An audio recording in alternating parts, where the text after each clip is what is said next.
the most exciting thing that happened to me at the age of 30.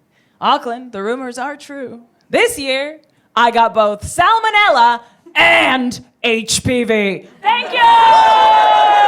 Thank you so much! Thank you! Salmonella and HPV, ladies, you can have it all.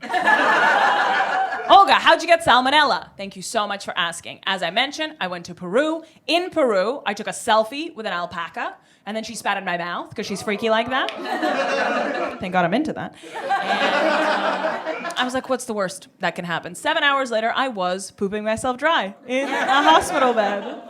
You don't see Joe Lycett doing that on Travel Man.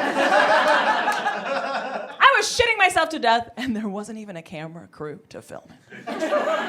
But I looked so skinny.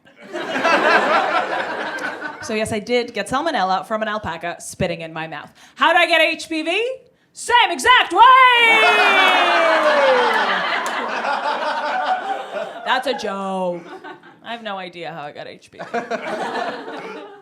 I have some idea how I got HPV. Look, I got a pap smear, like a responsible adult, right? And then I got a letter from the National Health Service, the NHS, in the UK, where I live, saying that I got a bad pap smear and that I had HPV. And I don't know if anyone here has ever had the luxury or the privilege of receiving this very formal, very scary letter from your national healthcare provider. But this letter just opens with, "Hey, slut."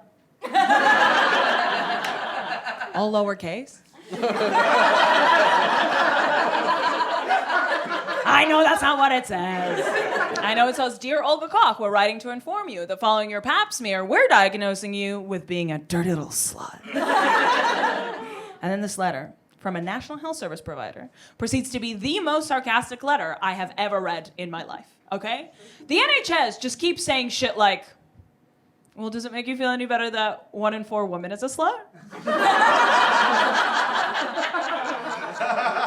Does it make you feel any better that being a slut cannot be diagnosed in a man?" Well, you're a slut, okay.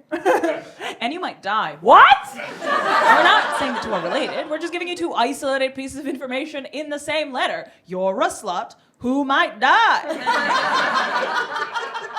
Does it make you feel any better that everybody dies? No? Well, don't shoot the messenger. Don't even touch the messenger, you dirty little slut!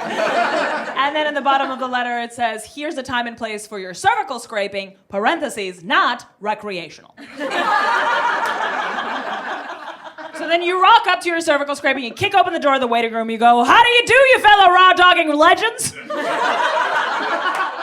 Fellow bare-backing aficionados? You're lighting each other's cigars, it's a great vibe, they're my people. Bumping prawn tattoos, how'd you get in here, shrimping?" Some of you need to lighten up. Everybody gets HPV at least once before they die. At least that's what the letter said. And some of you may be confused as to what HPV is. And that's because you're a man, and you've definitely given it to someone.